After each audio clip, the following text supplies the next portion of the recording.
నేను స్పష్టంగా తెలియజేస్తా ఉన్నాను, అన్ని వర్గాల ప్రజలు నన్ను ఆశీర్వదించారు కాబట్టి ఈ పెనమలూరులో నేను గెలవగలుగుతున్నా అని చెప్పేసి మీకు మనవి చేస్తాను.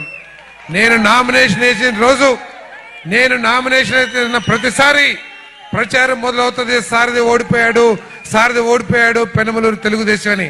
కానీ అన్ని వర్గాల సహకారంతో ప్రతి ఎన్నికల్లో కూడా గెలుస్తున్నాను. అది నా జీవితంలో ఎన్నడూ కూడా మర్చిపోను. పెనమలూరు నేను ఎక్కడున్నా కూడా పెనమలూరు ప్రజలకి నేను రుణపడి ఉంటానని చెప్పేసి మీదకి మనం చేస్తా ఉన్నాను.